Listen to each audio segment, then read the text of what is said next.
we are super happy to have you all around, and I really hope that you're going to enjoy this evening. I'm sure all of you are excited to meet Mr. Mark Mwangi, and everyone is eager to learn from you. So let's clap for him as he comes to the stage.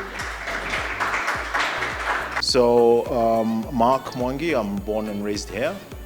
I was quite fortunate, so I finished school quite early, and I went to study for my maths degree in London at 16.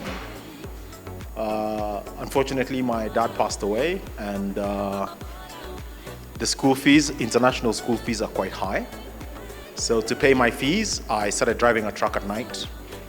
So I drove a truck in and around Heathrow Airport, and I did my degree during the day. I did both full-time, and I managed to finish and complete my degree, but it meant I was attractive to, silver lining of all this is I was attractive to investment banks, hedge funds, and that kind of thing. So I joined that. I joined as an analyst in a hedge fund. I then worked in private equity, so I ran a mine in Canada, in a place called Ganda, just south of Greenland, which is pretty brutal if you're African. It's pretty cold out there. And then I ran an oil rig business in Ecuador. Funny enough, that was the exact opposite, pretty hot and humid in the Amazon forest. And I ran a dredging startup in the Great Lakes of China. And then during the financial crisis, if you worked in investment management and banking, you wanted to be in Switzerland because that's the only place you were safe. We were getting fired like, forget what we're seeing now. I mean, we're getting fired like nobody's business. So I moved to a company called Pixay Asset Management. And by 2017, I was part of a 4-man team running a 5 billion euro portfolio. And then I woke up one morning and I'd become pretty senior at this point, and I guess you can say I understood how the sausage was made, and I didn't like what I saw. And call it a midlife crisis or just wanting to do something more meaningful with my time in the world, and I wanted to build something. So I quit that. I quit that job. Spent about 6 months twiddling my thumbs, wondering what to do next. And then I joined my brother and a few friends, and we started a company called Darwin. And the thesis, tell you can be so arrogant when you're younger. The thesis was that you don't need a utility.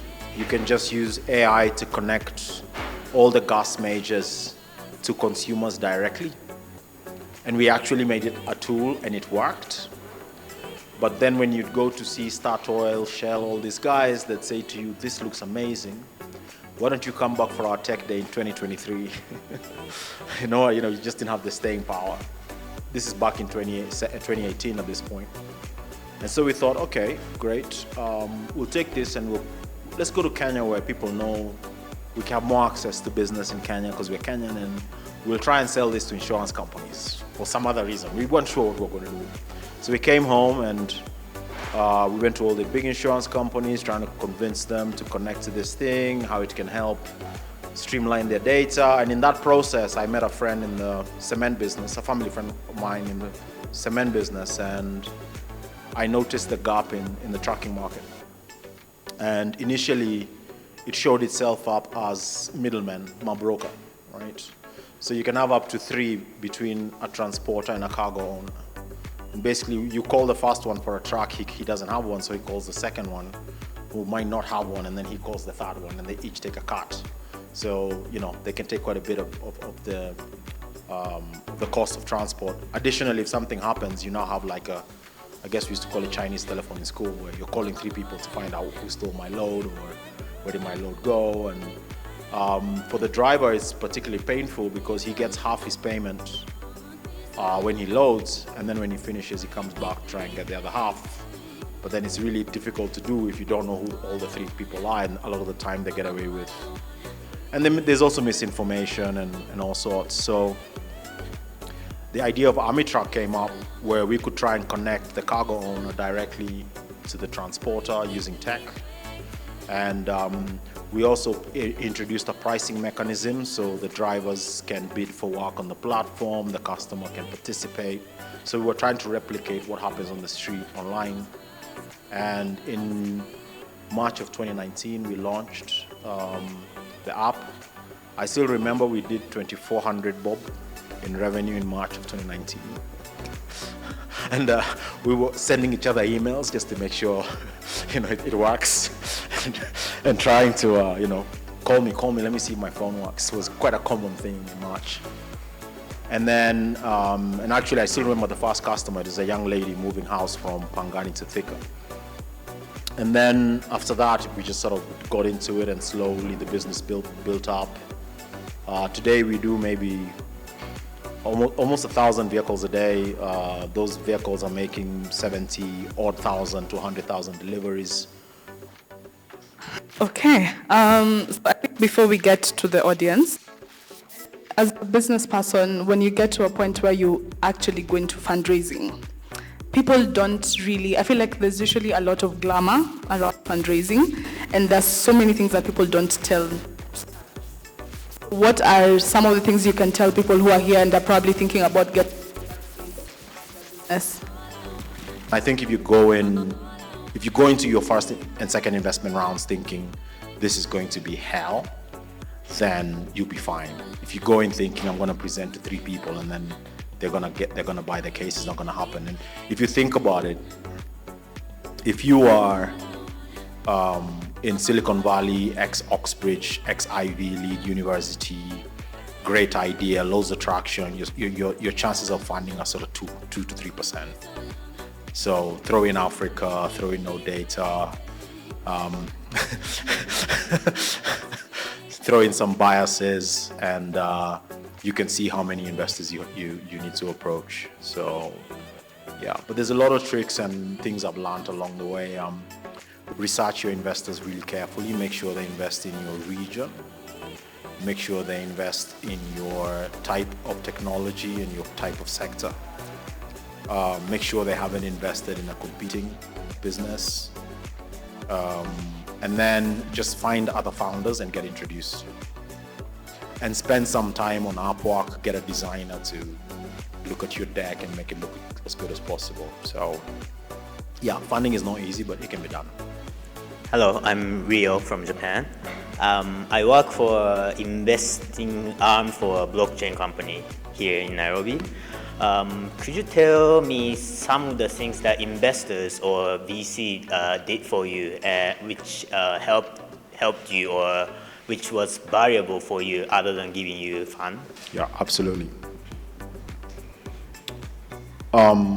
Introduction to customers. So you find a VC's investor in Africa is generally, they're called LPs. It's a very high net worths. And so one of the things VCs can do, because those are their customers, they can introduce you to those businesses. And now you're really nicely aligned because their money ultimately is in your startup. So investors. The second thing they can do is, because they hang around each other, when you're looking to find the next guy, they can introduce you. And if they've put their own money in the deal, the credibility of the introduction is stellar compared to some guy or you just sending a cold email. For us, one of our investors has a unicorn doing what we do in Europe, and another one in the US. And they organize for like us to go there and spend like a week, right? Business doing like $3 to $5 million a day, doing what we do. It's amazing to see like what can really be achieved. But more importantly is the access to those people for free. So like I might want to know, how do you set up operations? How do I set up incentives in sales? I could go buy a book, or tell my investor, hey, can I speak to so-and-so about how he incentivizes his sales? That's really worth a lot. Hi, I'm Judith from Fingo Africa. You mentioned employee theft, and I'm wondering, knowing Kenya and knowing the market, how it is, have you encountered situations where the vendors that you have, maybe the truck providers that you have, serve a customer, then they reach out to the customer on the side? Because I'm sure there's a way they engage. So they kind of end up now removing you from the equation, and opt to have their own deals. And so obviously this will affect your business in the long run because you want customers, repeat customers, that is better for you. So have you encountered that, and how have you dealt with it? Because now it's fraud, but from the perspective of either the customer or the pickup provider. Yeah, I mean, 99% of what we do is B2B. So it's a lot harder to do that when you're going from a Weetabix or a Unilever. So, you as a transporter, you won't even know who to speak to. So if it happens, I'm sure it does. It probably happens to the 1 or 2 consumer customers we have. But if you're thinking about it, and I still think most consumers who didn't know the transporter would worry about security. They would worry about an accident happening and them losing their goods. So there's that bit. I'm not saying it doesn't happen, but that's kind of how we think we might reduce that. But for us, luckily, the consumer is never my customer. And the real big business, the medium-sized business, it's not that easy for you to strike up a deal. Because the guy in the warehouse who's loading your goods isn't paying for it. So it's just not that easy to do in B2B. Thank you, guys. Enjoy. Thank you.